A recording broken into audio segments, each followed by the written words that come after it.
Okay, good afternoon, everybody. Good afternoon, good morning still. And welcome to this lunchtime seminar organised by the Equity and Institutional Culture Office. Many of you will remember that earlier this year we had a day-long colloquium on Africanization. And this session follows on from that because it was decided following that day-long session that what we really needed was to look at knowledge more closely. So this lunchtime session is a closer look at the idea of knowledge itself. We have two speakers, Rhodes from education, and Hela's going to give a little bit of background to our main speaker to try to bridge the gap for those of you who don't have a disciplinary background in education. And then we have our main speaker, who's Professor Karl Maton of the University of Sydney, who's also a visiting professor here at Rhodes University in Sheffield. So without further ado, I'm going to ask Hela to begin and then to hand over to Karl. Thank you, Chrissy. And I'll just be relatively brief because Karl needs quite most of the time. So my job is really just to try to introduce the work of Karl a little bit so that we can position it and understand it in relation to other discussions about knowledge. So I think the first point that I wanted to make was really just, Dr. Badat always used to talk about universities as being places of knowledge. And this, of course, is something quite a huge, open question. And we can then begin to ask, well, what is it about universities that makes them a place of knowledge? And if you look into the history of universities, you'll see that universities, of course, as we all know, are very well known for producing knowledge through their research function. And then they also have another really important role, which is to recontextualize and to reproduce and challenge knowledge through their teaching role. So I think that's where we can look at the work of universities and knowledge. But what we don't see a lot in the literature is this relationship between the teaching engagement with knowledge and the research engagement with knowledge. And this, of course, becomes important in discussions for curriculum transformation because the knowledge that you produce and the knowledge that you're recontextualizing are quite closely, often quite, there's connections between them, but not always very well clarified. So, there's lots of debates that go on also around knowledge in universities, and particularly the discussion about, what knowledge is produced, by whom, for whom, those kinds of discussions. And then there's also the big discussion about how knowledge is produced, and that's the methodological discussions, which we're all very familiar with. And these are all, as we know, both political, but they're also epistemological, and they're also ontological. They're about reality, they're about how we know reality, and also the politics of what we do and say as we work with knowledge. So these debates, as we know, also are long-standing, and I don't want to do a big session here on philosophy of science or epistemology. One would need a lot more time for that. But one of the issues that I think Karl Maton's work is dealing with and trying to address is that we've ended up, out of the many years of philosophy of science and so on, with what is written about as quite a sort of unhelpful situation that we have two opposing views of knowledge that permeate the academy. One of which that sees knowledge as needing to be decontextualized, value-free and objective, which represents some kind of a form of essentialism. And that, of course, has its roots in the tradition of logical positivism and the associated forms of knowledge production after that.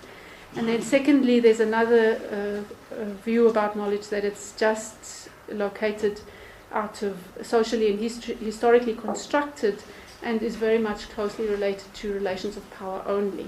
And I use the word only. And that leads to a certain kinds of relativism, which have also been critiqued in the literature, particularly also out of the postmodern tradition and so on. So there's kind of like this difficulty in the way in which knowledge is emerging in the university situation and in education. So I think that these outcomes of our philosophies of science in education have and given us very useful, important dynamics, particularly on the politics of knowledge, And they've also raised debate on what comes to be seen as legitimate knowledge in and for both science and education. But I think that there's more to this discussion, and this is, I think, what Karl Maton will help us to begin to open up here today. And when we look into the field of education, we see that a lot of the discussion in trying to conceptualize alternatives goes to the realm of pedagogy, rather than the actual kind of way of working with knowledge concerns in education. So in the work that surrounds Karl Maton's project, there's a sort of strong point that's being made that knowledge remains under-theorized in education systems, and that this can then, of course, also lead to or exacerbate problems of cultural imperialism and issues of curriculum transformation. And these are the debates that are quite strongly surfacing at Rhodes University, but not only here, they're surfacing in other universities across the continent as we try to make sense of 300 years of colonialization and ongoing neo-colonial knowledge production, which you can see if you look at the figures of research-based output on the African continent and in southern Africa as well. So there's a lot of work that needs to be done in trying to make sense of these kinds of issues. And I think one of the ways that can be a little bit helpful is to try to understand how we work with knowledge in education from a kind of a perspective of our relations to knowledge, which Basil Bernstein raised, and he said that a lot of the discussions around knowledge in institutions has come with the politics of relating to knowledge, and those positions come from relations of class, gender, ethnicity. I think some of the more interesting work that's coming up here too is the work around epistemic justice, and how one gets access to this knowledge that's circulating, and what kind of knowledge and so on. So, but then there's a kind of a perspective on this that if we overemphasize the relations to knowledge, we can also tend to ignore the relations that exist within knowledge and the way in which knowledge itself is structured and has come to be structured over long periods of time. So the internal structures of knowledge. So I think that the work of Karl Maton really draws attention to the second point that I'm raising here about the internal structures of knowledge and what that then means in terms of how we work with knowledge in education. And he actually makes the point that a lot of the work on knowledge in education tends to treat knowledge as homogeneous, as if there's no inner structure within knowledge, that knowledge has no properties and powers of its own, which have emerged over time in history, and so on. So you end up then with the point of view that all knowledge is treated as the same thing, when in fact social scientific knowledge or natural scientific knowledge or environmental scientific knowledge could be different, and we need to understand what the structures of knowledge are in order to understand its role in education better. So I think that these kinds of issues, again, if we don't do the work carefully, we can end up flattening the knowledge discussion, and we can also end up with further exclusions, and hence it's really important for us to look into these issues in more detail. And I think that this is the point that Karl Maton makes when he talks about knowledge-blindness, which I think he'll bring out further in the talk today. And then I think just the last point that I want to make is that if we look at some of the sociology of education work, and Karl's work is located very strongly in the sociology of education, you also get another kind of long-term view of the sociology of education, which talks about, and Margaret Archer makes this point about, she talks about there's an endurance in the structural conditioning of interaction and change in education systems. So we have these long-term continuities in the way in which education systems are structured. And of course a key part of that is also the way in which knowledge itself has become structured and is worked with in the education system. So the sociologists of education that are working with Karl and others are suggesting that we need a new approach to understanding these cultural and social dynamics of knowledge and their role in education, and they're working with the perspective, not the earlier one that I talked about, the essentialist or relativist perspectives, but with what they call a social realist perspective on knowledge, and trying to then analyze the relationships that exist within knowledge and how knowledge itself is structured, and then what that means for education and society. So in a way, what this work is doing, I think, is it's beginning to open up perhaps, an additional way of looking at the one that we're more familiar with, which is the relations to knowledge, out of perspectives of power, class, and so on and so on. And maybe if we can do both of these jobs well, we might be able to get a much stronger and better purchase on the core issue, I think, which is emerging in our societies, and that is to make sense of what knowledge we are actually producing and working with in our institutions, and where that is coming from, and what it actually means in the contemporary world in which we find ourselves, which, as we know, is increasingly complex. It's also being called things like a knowledge society, and there's lots of critique of that. So it's actually quite a kind of complex space. So I think careful educational research is quite important for this, and we're very grateful that Professor Maton is here on invitation of Chrissy and Sue and the Turtle PhD program. Thank you. And without further ado, I'm going to hand over to Karl. He's going to talk for about 55 minutes. And I just want to say before he begins that we're very grateful to him for doing this lunchtime session.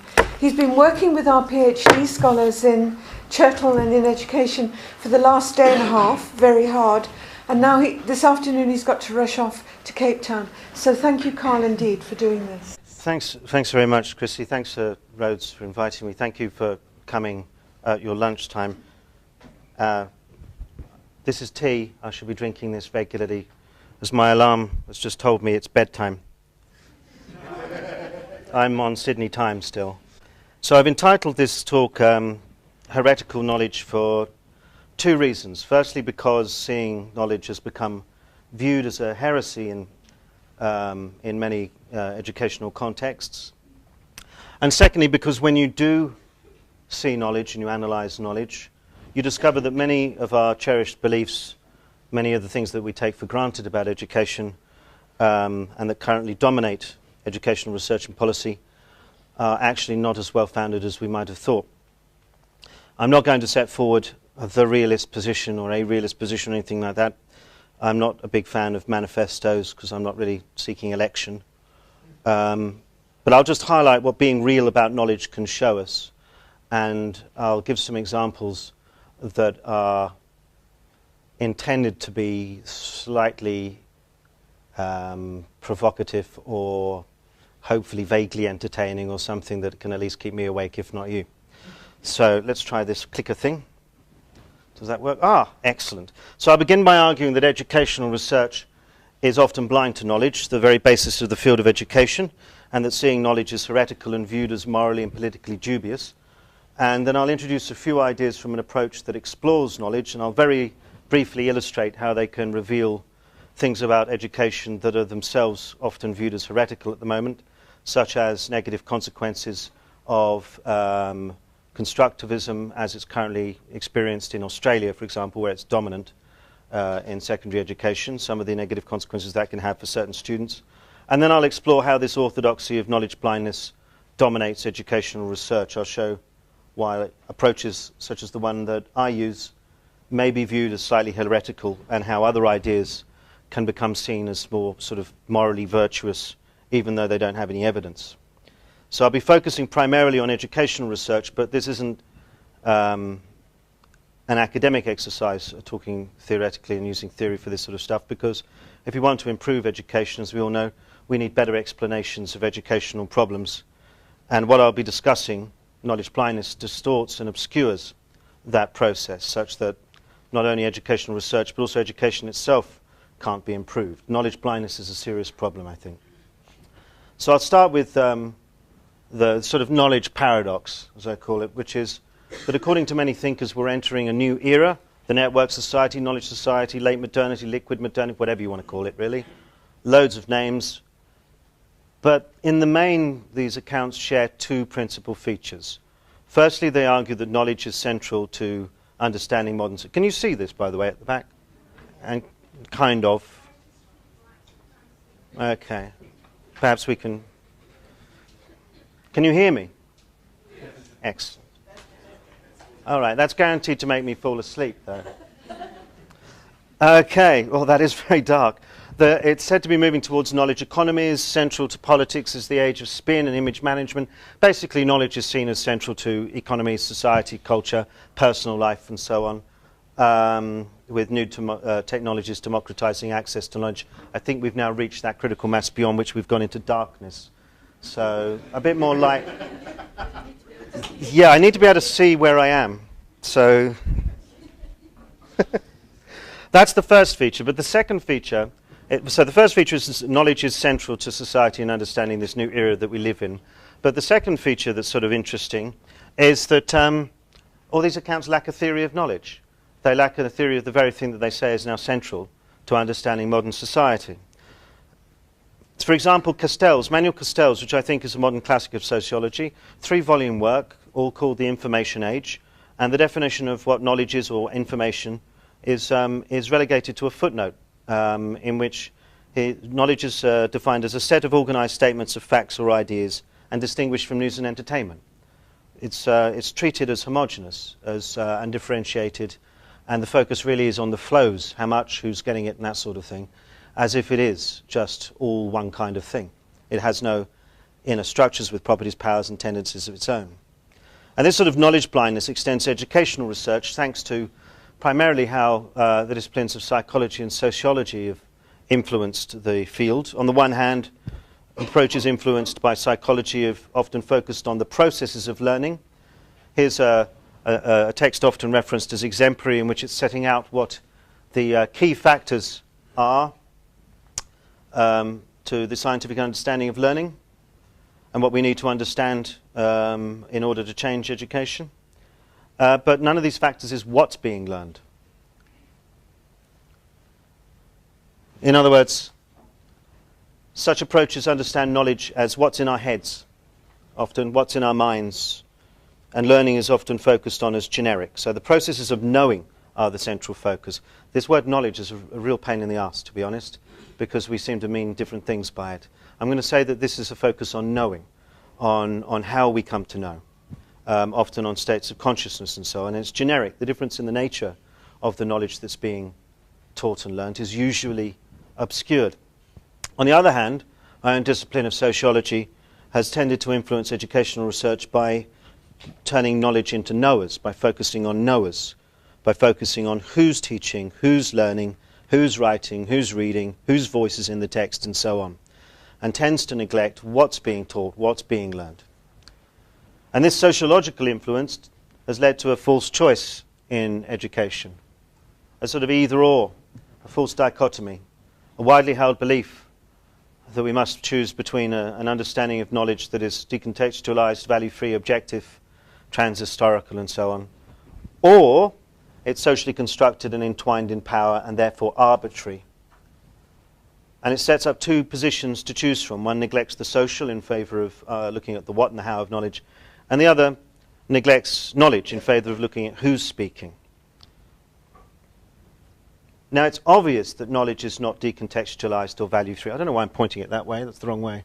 It's pretty obvious that knowledge is not decontextualized or value-free, though people never tire of telling this as if this is a major revelation. Oh my God, knowledge is historically situated. Thank you. Over and over again. But what many approaches tend to do is to slide from saying that knowledge is socially constructed to the idea that knowledge is nothing but a reflection of a social position and social power, so that the key thing is to unmask the power behind knowledge and ask the question, whose knowledge? In other words, a focus on knowers. Doesn't matter what the knowledge is, we're focusing on whose knowledge it is. And here we can talk as sort of a heresy paradox. I mentioned the knowledge paradox. We've sort of got a heresy paradox here. It's constantly claimed that revealing the power behind knowledge is a heretical idea. The argument goes something on the lines of, I can't see these slides, so there we go. I hope that's the right one. That there's a widespread belief, there we go. There is a widespread belief in essential, objective, unchanging truths, but these are actually historically and socially contextualized and represent a particular point of view. So we have unmasked this power and these interests, and we show that knowledge is therefore arbitrary, and we have been wonderfully radical and critical and heretical in doing so. And as I said earlier on, I'm a bit skeptical about that because I've heard it and read it many, many times over many, many decades. sorry, not, I meant the work's been done over many decades, not I've been reading it over many decades, so I'm not that old. And it doesn't matter that few people believe that knowledge is unchanging or universal or objective, or that positivists are as rare on the ground in educational research, in sociology of education anyway, as unicorns. There really is none left in the sociology of education. We'll still pound them. And it doesn't matter that this is reducing knowledge to power, as if it's nothing but. And I think this is educational research as Scooby-Doo, which I gather from asking people on Facebook you have in South Africa. I hope so, because otherwise this is making no sense whatsoever. Do you have Scooby-Doo on television? Okay. Well, every week we find out that it's really not a ghost in the amusement park, that we were really fooled into believing it was objective truth, but it was actually old man Withers who owns the deserted amusement park, and he would have gotten away with it if it hadn't been for those pesky sociologists. And in this context, reducing knowledge to power, I think, isn't heresy at all. It's actually the orthodoxy in the fields I work in many of them. And this form of proclaimed heresy is, in fact, the sort of mainstream. And it's a problem. Now, often work in education combines these concerns with knowing and knowers, and they're both useful. They're both useful. I think they're great. They have a lot to tell us. But the problem is that knowledge gets excluded. So we tend to be knowledge blind. We're looking at knowing and knowers, but not knowledge itself. And this limits what Pierre Bourdieu called the space of possibles, the range of stances that actors see as viable and open to them within a field. So here, knowledge that's permissible to study tends to be understood as subjective knowledge, both in the sense of what goes on in people's heads, or what I've called knowing, or in the sense of reflecting the particular vested interests of certain social groups, or knowers. So knowledge is something with its own properties and powers and tendencies that have effects for all kinds of things, tends to be missing from the picture. Now, of course, as I've said, I'm not dismissing looking at knowing and knowers, but I'm just simply saying that knowledge blindness is difficult, makes it very difficult to solve many of the problems that we have in education, because it misses a key contributing factor to them, namely the forms taken by knowledge itself. And it gets worse, as trying to explain or explore knowledge is usually morally blacklisted. So most people are happy to accept that there's something called chess that's neither a particular game of chess nor some sort of platonic ideal of chess, and that saying chess isn't being essentialist or idealist or denying agency to chess players, but as I'll discuss later on, the space of possibles in education tends to portray the term knowledge that way. And if you discuss knowledge as an object or disciplinarity or something like that, you're likely to find yourself portrayed as essentialist, conservative, reductionist, denying agency, and so on. So all of this should be surprising, because knowledge is the very basis of education as a social field of practice. It's the production, the recontextualization, the teaching and learning of knowledge that makes it education and not something else. So you'd think that academics would recognize the very thing that they work with, but I can forget what the word adverb means and still speak English fairly fluently. And so having a theory of knowledge isn't a prerequisite to being able to work with it. So many people equate knowledge with its contents, which means that when we do discuss knowledge, often it's in terms of things like types, such as pedagogical content knowledge, or declarative knowledge, or procedural knowledge, and so on, which are useful at least for bringing the issues up, but tend to have a limited purchase on the empirical, as I'll get back to. Okay, so now the obvious point, and I'm already behind, that this raises are how can we see knowledge and why should we bother? I'll go through this very quickly. Social realism was mentioned earlier on, thank you very much. It's a sort of broad coalition of thought that sort of emerged from the late 1990s. You can see the focus of the kind of work that it began with, recovering for, arguing for, founding, reclaiming, basically trying to bring knowledge into the picture. And it says that knowledge is social, yes, but it is also real in the sense that it has effects, thus the name social realism. And a key theoretical framework in social realism is called legitimation code theory, or LCT, which I don't have time to go into. It's a complex conceptual toolkit for empirical research being used by scholars in a host of countries and disciplines. I'll introduce a couple of ideas from LCT, so it'll give you a flavour of what I'm talking about, and and we'll need them for when I'm making my first heretical set of suggestions. So I'm going to introduce some concepts. How are you doing? All right, bearing with me? No? Oh, Christ. Okay, well, I'll carry on anyway.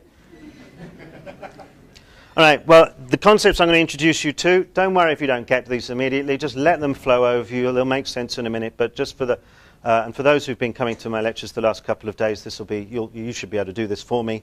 This is some tools for seeing knowledge, and this simply starts from the very simple point that all knowledge practices are about something and by someone. They're by someone and they're oriented to or about something. And that sets up relations to objects and subjects. Even if I'm talking about myself, I'm maybe the subject and the object, but I can still make this analytical distinction. And this sets up two relations, and these relations are called in LCT, they're called epistemic relations between knowledge practices and the part of the world they're about, and social relations between knowledge practices and the subject or the author or the actor making them. And they can be used to look at all kinds of practices, but I'm going to focus on knowledge claims. And really simply put, you can emphasize one or the other or both in different ways, and that's what the plus and minus is, stronger or weaker, more or less emphasis, and they give what's called specialization codes, which gives you a set of organizing principles to analyze knowledge with. So each of these strengths is relative. There's a continua of relations to the object, or knowledgey stuff, to be simple, and relations to the subject, or more knowery kind of stuff. And then we can use this to distinguish different kinds of codes, which starts giving us a means of analyzing organizing principles, as I'll show you in a minute. So, for example, a knowledge code, if you emphasize the possession of skills, procedures, things to do with relations to the object of study, and you'd say anyone can use them, as long as you're using those skills or procedures, it doesn't matter who you are, you've got weaker social relations, that's called a knowledge code. So in maths, people claim that they've solved a mathematical theorem because they've done it mathematically, not because, you know, they're English or support Manchester United or anything like that. Although I still think that's a really good reason for that you're great.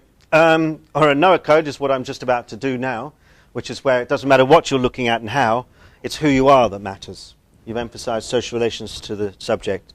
That's a Noah code. That could be, there's all sorts of things. People talk about having an ear for music, an eye for art, some sort of cultivated gaze, or they may say, I know because I'm a woman, feminist standpoint theory, or the Mozart was great, he was genius, born genius. There are all kinds of Noah codes. You can also have an anything goes kind of thing, doesn't matter what you're looking at and how, or who you are, and also an elite code, where you have to have the right kind of knowledge and be the right kind of knower. So, for example, in the early Enlightenment period in England, start of the scientific revolution, lots of women doing, lots of female scientists doing scientific experiments. They were doing the ER stuff, they were doing all the knowledgey stuff, but they weren't considered legitimate scientists because it wasn't enough at that time to be doing scientific experiments. You also had to be an English gentleman, so you had to be a certain social class and a certain social gender. So it was both at that time. As feminist historians show us, there was plenty of women doing scientific research that were just ignored. So these aren't dichotomous types or anything like that. We can analyze stuff that goes across these boundaries, and we can analyze change over time through them.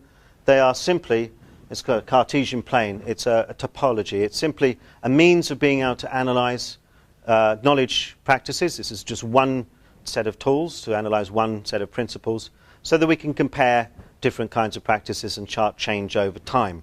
And people are using this at all sorts of, from the whole educational system to individual parts of single texts, all the way up and all the way down. The last thing I need to explain to you is the notion of a code clash. So you can have a clash between codes. For example, I might ask you what happened in the year 1492, and I'm really wanting knowledge. I'm a knowledge code, and you might say, I don't know, Karl, I wasn't alive then.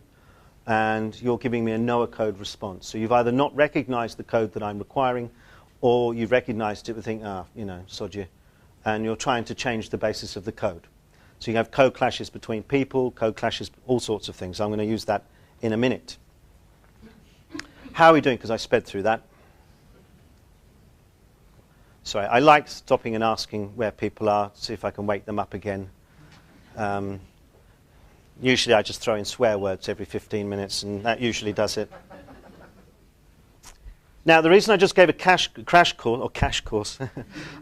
course in some very basic ideas, that was when you analyze the structuring of knowledge practices, it can reveal things that go against often orthodox thinking. And I'm just going to give you a brief example to show you what I mean. And this example is, from a major study of Chinese students studying in Australia who are taught online and using shorthanded as constructive. The teachers considered themselves to be constructivists and said they were doing constructivism. And I've chosen this in my other examples deliberately, by the way, to be as far away from South Africa as I possibly could, because I thought it would help you to show the sorts of issues I'm trying to highlight without the kind of emotional noise that often can come in. I just want you to see knowledge and see what the kind of effects may have, rather than just getting bogged down in context. But I'm sure that you can do the mental labour to sort of analogize over to whatever you're interested in. Now, most work on how Chinese students studying in other countries has been done have focused on the student only. So they'll say, these Asian students do extremely well because they're hardworking, because they're Asian, they're Chinese, they're hardworking, that's part of their culture. Or, these Asian students do really, really badly because they're overly hardworking, they're overly focused, they're overly specialized, because that's what they're like as Asian students. So exactly the same arguments actually are used for why they do well and why they do badly. And it's all focused only on the student. So they ignore the knowledge practices that these students are actually engaged with. That's a sort of form of knowledge blindness. They're just looking at the student and the kind of student, what they're like, and maybe their mental processes or something, but completely forgetting that practices are the outcome of the meeting of two histories or two logics. For example, the dispositions that people bring to a context and the nature of the context itself. And so what we can do then is that analyze those two things, the dispositions that people bring to that context, the nature of the context, and then see how they relate to each other, understand the rules of the game, and whether these students are attuned and ready, or whether there's a sort of code clash of some kind. So this study analyzed three main issues.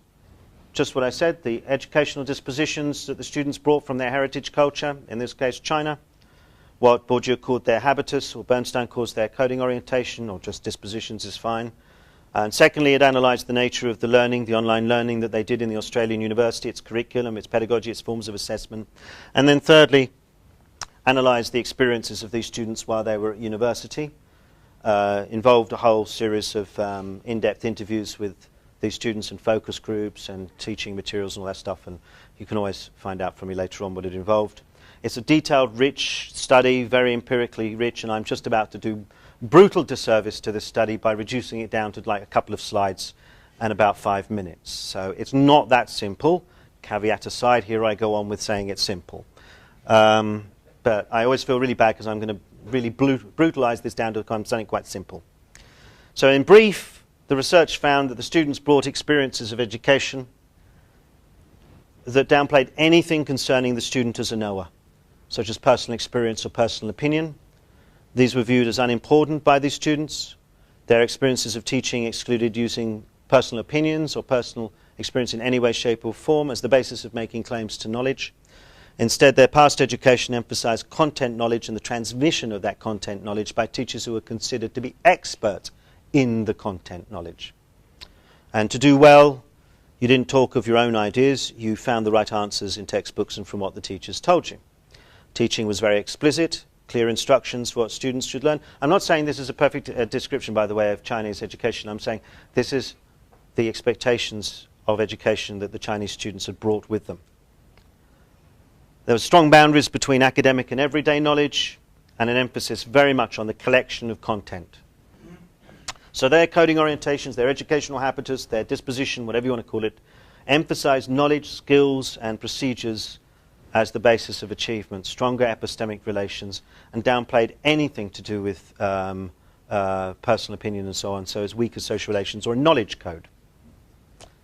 So that's the things that they brought, the knowledge practice expectations, as it were, that they brought. What they encountered was a little bit different. The teachers at in these courses at the Australian University downplayed knowledge, downplayed explicit instruction, treated knowledge as arbitrary, and weakened all boundaries around knowledge, Teaching was based on the idea that learners create their own knowledge based on their own personal experience, and they described themselves, the teachers did, as co-learners, as participants in a partnership of learning. They expected the students to organize everything themselves, and that most of the learning would happen in an online community in discussions among the students where they could share their experiences and their ideas based on their own personal history. So the code of the host culture that the students were in downplayed knowledge and explicit procedures of any kind, and saw the student as already a legitimate knower. So it was weaker epistemic relations and stronger social relations. So it was a knower code, to be really kind of simple. Now the experiences of China, so we've now coded the knowledge practice expectations and the knowledge practice experience that they were coming into. The experience of these Chinese students in this environment was difficult. They didn't understand the rules of the game. They didn't use personal experience, for example, as they were meant to, because they didn't see it as legitimate knowledge. They didn't feel part of a knower community because students aren't experts in knowledge. They thought peer discussion online was pointless. They didn't see the pedagogy as teaching at all. They described their teachers as tour guides or passive assistants. This is a typical quote. I like this one. I use this a lot. I feel that teachers do not teach in online classes. They raise a lot of questions for us to discuss. What do they teach us? They teach us nothing. They asked us to think, but what if I can't think of anything? I could sit there thinking all day, not sleeping at all, but I still can't think of anything, so I don't think that they're teaching me. In short, these students couldn't see the knowledge that they were meant to be learning. They were looking for stronger epistemic relations, and they could see none. They saw only weakness. They saw, or an absence of that. And they didn't see themselves as legitimate knowers because that was contrary to all their expectations and their dispositions. So they already brought weaker social relations. And they were not taught how to be the right kind of knower. This wasn't made explicit at all. There was nothing in this that said, this is what you used to do, the rules of the game are different here, these are the rules of the game here, and this is how it works. So they experienced a relativist code, they experienced a vacuum. Nothing seemed to be the basis of achievement. And their response to these feelings was to continue doing what they've already did. They continued their previous practices. They treated assignments like traditional essays, only read the online comments by the teacher, synthesized personal opinions out of the literature and out of anything the teacher may have said. And this resulted in them feeling abandoned and lost in a vacuum, like a hermit. No one cares what I'm doing, I'm lonely. They spoke of feeling inferior, insecure, anxious, frustrated, helpless, guilty, and anything but empowered. And all the teachers in this study were very, very well intentioned. And they all believed, hand on heart, completely convinced that this form of pedagogy was good for everyone, everybody. Now that's a brief outline of that research, but it's enough to highlight what the theory is doing here, which is trying to bring knowledge or knowledge practices into the equation in a way that can relate it to other factors. So unlike existing research on this topic, it doesn't just focus on the attributes of the students and heap the blame or the praise on them. But, I mean, after all, no one tells them how to do this in this particular example. It tries to bring knowledge practice into the picture and show how these bad experiences of these students are the result of a code clash between their dispositions and the knowledge practices of the code they encountered at university. So it's more than just empirical description that's typical of this kind of research as well. This 80,000 word, very empirical research that can be reduced in some ways to this conjecture that if you put knowledge code students in a knower code environment, they don't see the SR+. They don't see the knower stuff. And so they experience it as a vacuum leading to bad effects. That's a conjecture that can be taken away from that and used elsewhere. And in fact, this PhD student, this is her PhD, Rainbow Sahung Cheng, and she's now doing, based on that conjecture, she's doing the opposite way around. She's now studying Western students in Taiwan to see how knower code students do well in or not in a knowledge code environment. But by bringing knowledge into the picture, it sort of begins to offer ideas for how to potentially improve education that are at the moment rather heretical. For example, it suggests that certain kinds of pedagogy that particularly are very dominant in education faculties in my home country these days of Australia may not be as empowering as they're said to be for everybody. It suggests that perhaps either the Noah Code practices shouldn't be used, or there should be very explicit means of teaching the students how to succeed within them. The problem is that for the sort of teachers that we were studying, is that they would see that attempt to make it explicit as against their own beliefs about it being something the students should make up for themselves. So there's a sort of double bind to this. But it starts putting us into the thought processes of how we can overcome this sort of stuff. Okay, this is a sort of whistle-stop tour on heretical points, just to see if I can keep you awake in this gloom of darkness that we're now in. Here's another one. Another widespread belief that may not be true. And that's basing knowledge claims on identity as a powerful political move. I'm going to take another example from elsewhere, British cultural studies. So after its birth in the 1960s, cultural studies was associated with a radical political project. It worked closely with student groups, it worked closely with the campaign for nuclear disarmament, it worked closely with left clubs, left-wing clubs, all sorts of working men's clubs and so on, as they were called then, working men's clubs. It was described as a radical educational movement that brought the experiences and the knowledge of marginalised social groups, primarily the working class, into education. And it aimed to break down boundaries between disciplines, between academic knowledge and everyday knowledge. Although it was named cultural studies, the definition of culture and the definition of studies were held open. Its object of study, its methods were hypothetically boundless. So it represented weaker epistemic relations. And it was also associated with stronger social relations in terms of a cultivated gaze, as it's called. A cultivated gaze required to appreciate culture. So it brought everyday culture into classrooms as a means of engaging students. But it then emphasized that this was a means of teaching a literary or a theoretical way of understanding. It didn't just leave them where they were. It aimed to build on the experiences of students, but not end with those experiences. They explicitly argued against what Richard Hoggart, one of the founding figures of cultural studies, called that sloppy relativism which doesn't stretch any student because they are, in all their own, they are, after all, in their own ways, doing wonderfully. So they aim to help students develop a cultivated gaze, a literary imagination. I said earlier on there are different kinds of Noah codes. This is a cultivated Noah code. Legitimacy resides in the Noah's gaze, but it's one that's cultivated and thus can be taught to anyone. It has a democratic potential to be taught to almost anybody, if you find the right pedagogic means. In the mid-70s, this changed, and that potential was quickly shut down. The political project of bringing in marginalised social groups became one of giving voice to those groups in the sense of valorising whatever they said. And a series of standpoint theories introduced the idea that you know by virtue of your social background. So feminist standpoint theory described existing work in cultural studies as simply reflecting the interests of the men who'd been doing it, and said it was utterly irrelevant for the understanding the experiences of women, which only women could understand. And that was followed by similar interventions in the name of race and also sexuality. And each time primary experience was emphasized over any sense of intersubjective detachment or anything above the individual. And it was based on social categories, and that's what's called in LCT a social Noah code. So a cultivated Noah code is based on educational dispositions and a cultivated gaze. A social Noah code is based on socialized dispositions. It's your social background. So both say who you are is more important than what you're studying and how. Both have weaker epistemic relations and stronger social relations. But the social Noah code cannot be taught or learned. You are legitimate or not already. And this code has been widely viewed as liberating. It was put forward at the time as carving open a space for people who'd previously been excluded. It also feels incredibly powerful for those who wield it.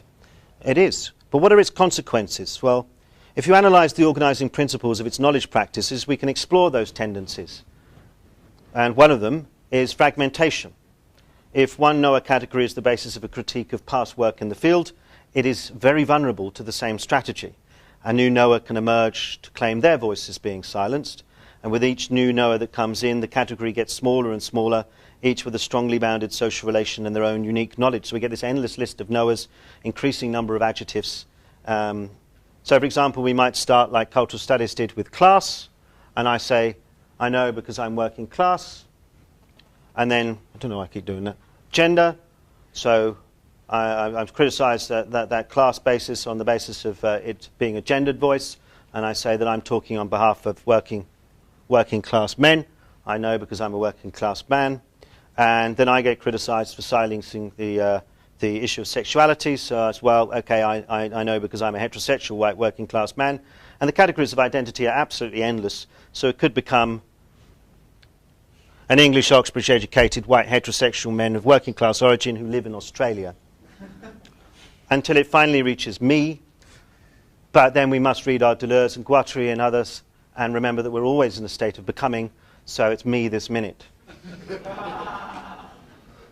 So the proliferation of knowers could fragment the subject and cut it off from its own past. It's difficult to critically engage with other positions because each knower group can be used as a human shield, so that any criticism is seen as attacking the knower and dismissed as elitist or sexist or racist or whatever, and past work can be debunked and completely thrown out. So it's hard to build knowledge over time. And fragmentation also makes collective action almost impossible. It encourages struggles between different knowers. For example, in cultural studies, there was what I call an argument that people were prolier than thou. They were more working class than you are. So struggles between different knowers and within knower groups for the right to be the authentic voice of the group, and the subject ends up at permanent war with itself. In the case of cultural studies, the founding centre and the mecca, as it were, of cultural studies was the Birmingham Centre of Contemporary Cultural Studies at Birmingham University. And they tried to shut it down in the late 60s, and an international coordination, when it was in cultivated gaze, an international coordinated action ensured that they didn't. They tried again in the early 70s, same thing happened. They tried again in the early 2000s, and it was shut with almost silence. No one came to its aid, no one could get themselves together to organise. Importantly for its political mission, alliances with groups beyond higher education are also difficult. So those beyond higher education might ask, if the only people who can tell us about ourselves is us, what do we need academics for? And on the other hand, though portrayed as progressive, the strongly bounded social relation makes it impossible for anyone not a member of the privileged knower group already to join. And if the social position is the key to legitimacy and insight, then intellectuals are distanced from every social group other than other intellectuals. So either way, if your knower group won't join in, it can lead to a substitution. So, for example, in cultural studies, it led to claims that when the working class weren't turning up in sufficient numbers into higher education, people started arguing that academics were a kind of intellectual proletariat, or organic intellectuals and so on. So they kind of substituted themselves for the working class. And it also leads to a withdrawal from political engagement. All I'm doing is analysing the intrinsic tendencies of the social knower code. It leads in ever-decreasing circles to what I like to call hermeneutic narcissism, where the author is able to talk about themselves, their experiences and their feelings, and that's it. There's no intellectual criteria for any position being better than anything else, which encourages relativism and nihilism. So it's hard to intervene politically when it's all just a matter of perspective. So there's a host of other dynamics like this that how it tends towards particular kinds of pedagogies or particular kinds of writings. I should emphasize, I'm a huge fan, particularly of early cultural studies. This isn't an attack on cultural studies. It's an analysis, as I said, of the intrinsic dynamics of this kind of knower code and how they may develop over time. It's also not inevitable. You can counter these things, but it's a useful way of understanding the implications of ways of claiming knowledge, and it shows how seeing knowledge can show us what is usually believed to be very liberating and powerful can actually be anything but. It can actually lead to your marginalization. So we have to think about these things that we just take for granted often. I wish I had time for more heresies that result from seeing knowledge, but I must move on to my last question, which is a big one. How do some ideas come to dominate education, research and practice, and others become heretical? So I'm really going to look for why knowledge blindness is dominant. How are we doing? Because I'm going very fast, aren't I? You okay? You good? Now, the orthodox explanation as to why some ideas dominate a field and others echoes Marx's, particularly in sociology, which is where I'm from, echoes Marx's famous saying that the ruling ideas of any age are the ideas of the ruling class, and most sociological theories highlight who is speaking in this manner. Standpoint theories may point to the social category of the actors involved. You might describe the technology, theories of technology of control, or if you're Bourdieuian, you might argue that the dominance of ideas represent the dominance of actors within a field thanks to their capital, and many other examples. And what all this shares is an emphasis on knowers. A set of ideas is seen as dominant not by virtue of something about those ideas, but because of something about those who advocate the ideas or whose interests they serve. Well, that may be true, but what if the structuring of knowledge as well played a role? And that's all that LCT tries to see as well, is what if the knowledge itself may actually play a role in all this? And I've been trying to show how it might. So I'm going to introduce the notion, just to explain this one, that intellectual and educational fields have a feature called a cosmology, a way of seeing the world. Ernest Gellner described an ideology as a system of ideas with a powerful sex appeal. And so a cosmology is what makes something sexy or not. Makes one set of ideas sexy and another not so hot. So it underlies the way practices and actors are differentially valorized in education and elsewhere. And every field has a cosmology, and it may be influenced, and I'm going to stick with specialization. There are 5 dimensions of LCT, but I'm only focusing on one here. I'll stick with specialization codes and say that it's influenced by epistemic relations and social relations in various ways. And I'll focus on only 2. The epistemological cosmology, the kind of thing that dominates the natural sciences, where it's really comparative explanatory power, that's a sort of knowledge code effectively, that dictates what's seen as sexy and not so hot.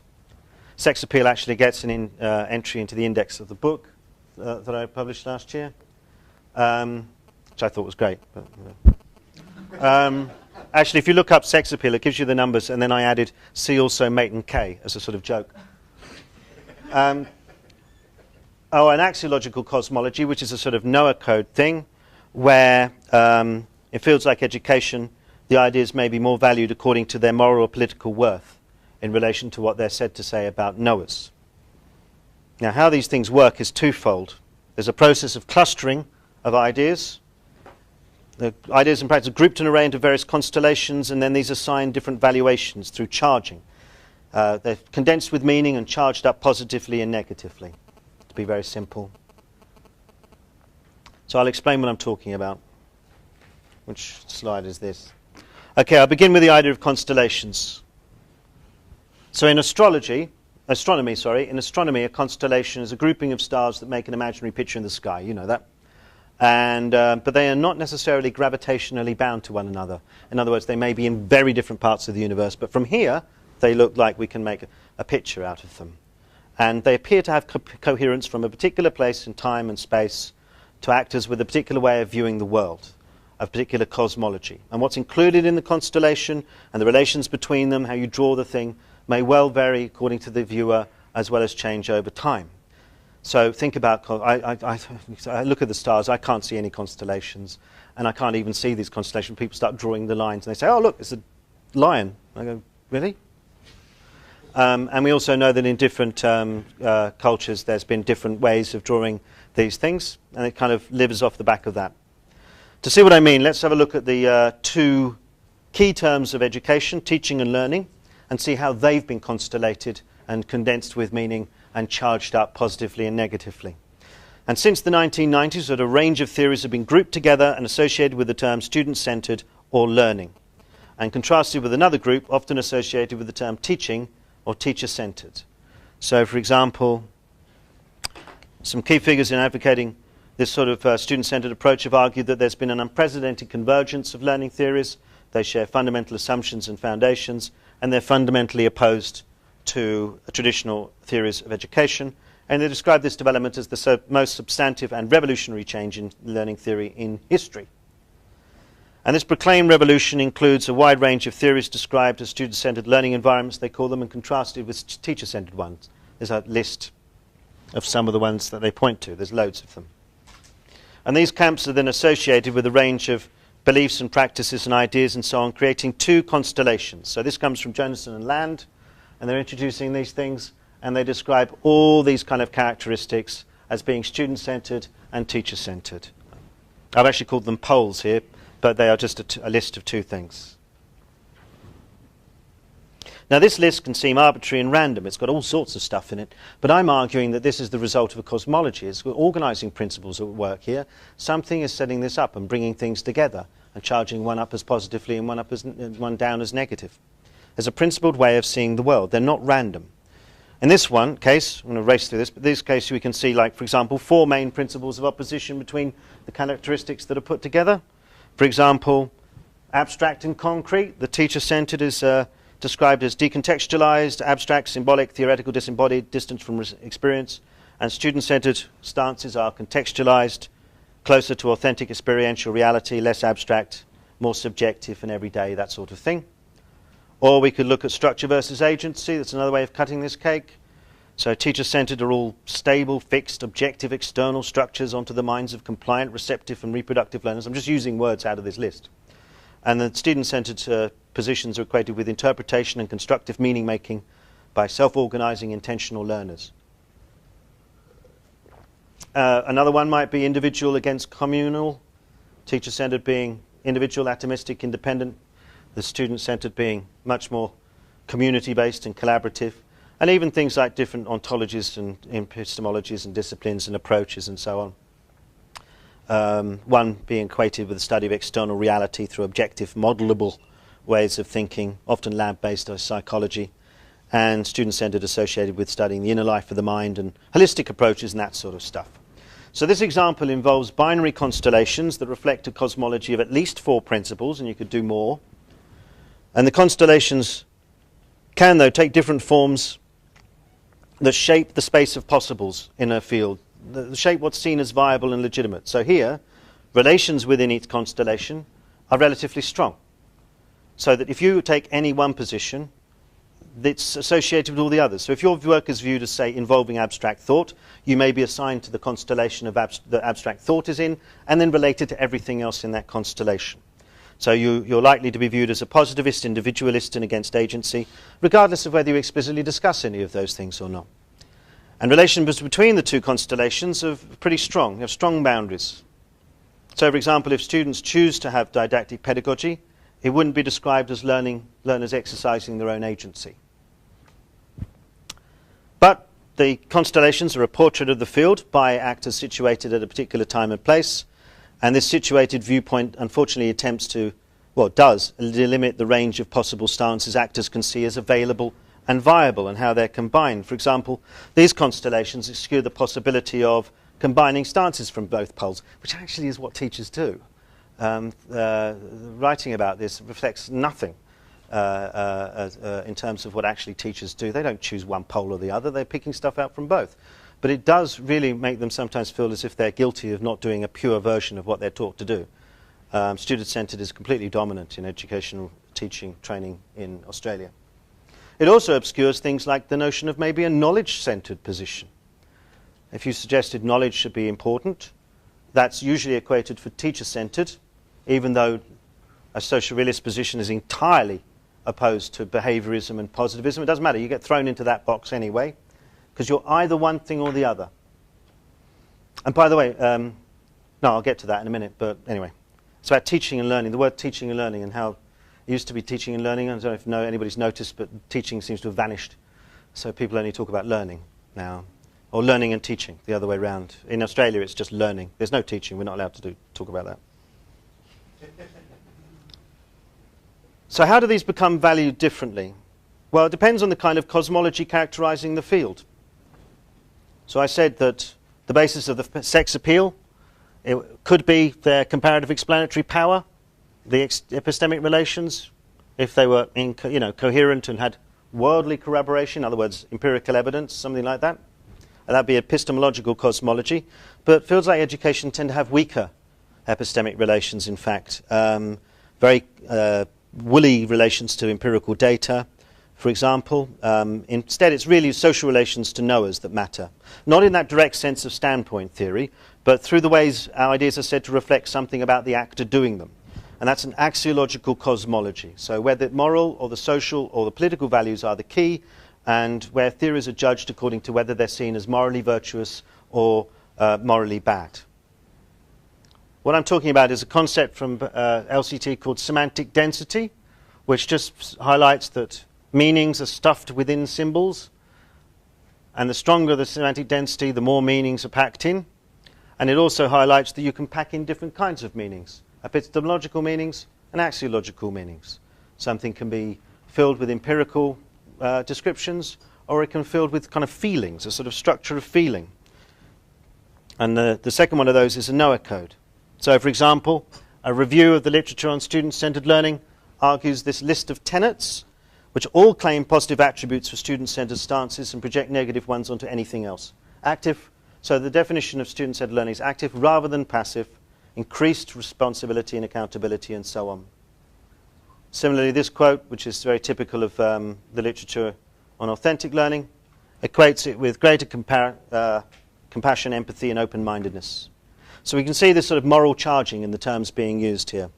Authentic learning, deep learning, real-world relevance, or when it takes on a political dimension. So, for example, describing design-based research as socially responsible, or post-structuralist theories as critical theory, all of which are presumably opposed to other approaches that are clearly cruel, unempathic, and closed-minded, promote inauthentic, shallow, and irrelevant learning, and are socially irresponsible and uncritical. So intellectual stances can condense moral, non-intellectual things, moral, social, emotional, aesthetic, political, and so on. And when they're in binary constellations, one term is associated with all the others. So, for example, teaching becomes shorthand for teacher-centered, which then can be clustered with other things to become shorthand for authoritative imposition, disempowerment of students, disengagement from the experiences of learners, social conservatism, working for the interests of dominant social groups, and in other words, being traditional, backward-looking, neoliberal, and cut off, and an individualist.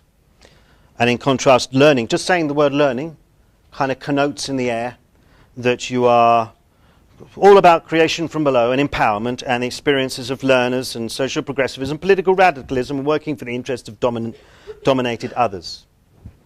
So in other words, these constellations are axiologically charged and loaded with moral meaning, and then we use them in this way often to sort of condemn or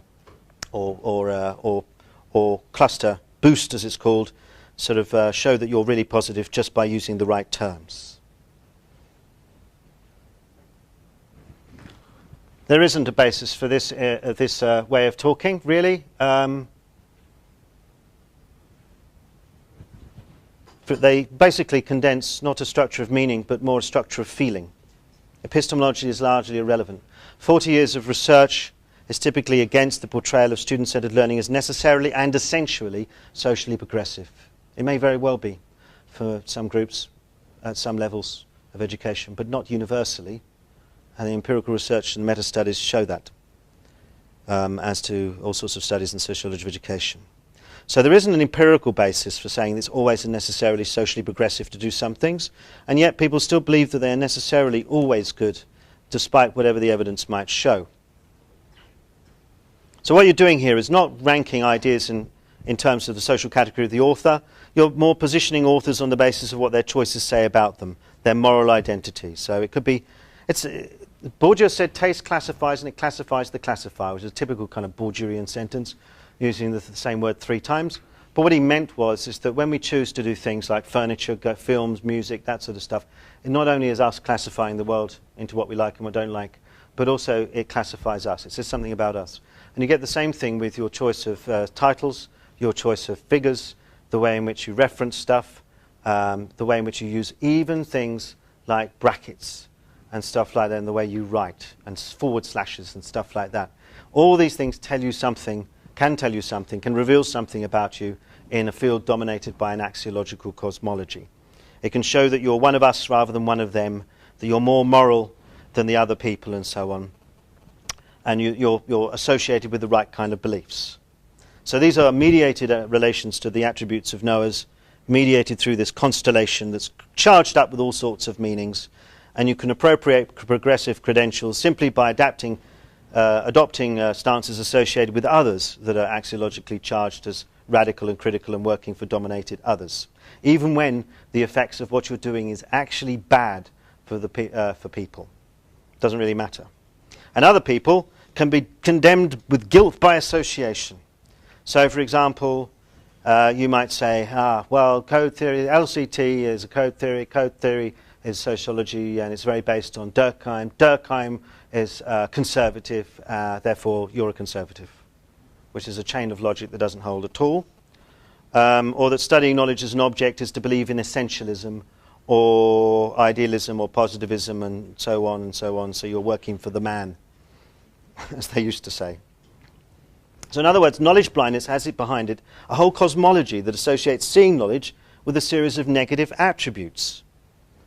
The irony, obviously, is you can only really see this when you actually see knowledge. When you do an analysis like I've just raced through very quickly, obviously it's much more complex than this. When you actually see knowledge in its forms and you look at its organizing principles and try and see what effects they may have, then you see why knowledge blindness is dominant and why seeing knowledge is associated as being backward and conservative and so on. There's a certain irony there. For it's being realist about knowledge and seeing it as having effects that allow us to see how it works in this way. Now, obviously, I've chosen these topics just to, slightly annoy people and keep people awake and vaguely interested, if only through the rage that they're now feeling. But really, what I've simply been arguing is there's no point just coming and saying, "Oh yeah, everything you're right, everything you think's right. Yeah, well done." I'll reserve that for most conferences. What I've been arguing is really simple. Most research is knowledge blind. And so my first heresy really here was to say that most knowledge is blind, research is blind to knowledge as an object of study, and that seeing knowledge is really important for understanding education. And yes, the way practices reflect relations of power is important, but so does the structuring of knowledge itself, what's being taught and learned, and not just in terms of contents or types, but its organizing principles play a role. Knowledge is not homogeneous and undifferentiated, it has different forms. And secondly, using an approach like LCT to explore the principles of knowledge practices and research can reveal heretical conclusions. It can show that claims regarding pedagogies that we all may take for granted and maybe not well-based, and may in fact have the opposite effect for certain groups. And my third heresy was to say that seeing knowledge shows the basis of orthodoxy and heresy in education research isn't what people may think it is. That seeing things as politically progressive or politically reprehensible may actually be based on false premises that get in the way of actually seeing what works and what doesn't work in education. So education research is dominated often by axiological cosmologies, and these cluster practices that don't necessarily go together into constellations that may have no epistemological basis for them, and oppose them to other constellations and create a kind of trench warfare between, for example, relativism and whatever you want to call the other one. It's usually positivism. Realism is usually excluded from this or put into the positivist side. We have this trench warfare, which is useful for generating publications, but doesn't actually build our knowledge of education over time. And choosing a theory may have less to do with its explanatory power and more to do with what it says about us as a moral person. So, for example, if I use the right words from the right theorist, it means I'm on the side of the dominated, which I may not be. And I think that's an obstacle. Axiological condensation of that kind is an obstacle to open, rational debate, and so our chances to attend to the pressing issues of education. So what we need then to finish is to reveal where this might be happening and try to work to overcome its debilitating effects on what we do, so that we may actually help change education for the better. So I think seeing knowledge is key, because this is what we do. Even if it's the water that, if we're the fish and this is the water, we may not see it, and we may take it for granted, we not realize it. But we actually have to, because if that water's poisoned, oh my God, I'm making an analogy off as I go, this may not work. If it's poisoned, we may end up just floating upside down on the surface at some point, without us realizing. And I'll stop there before I drive that metaphor off a cliff. So thank you very much.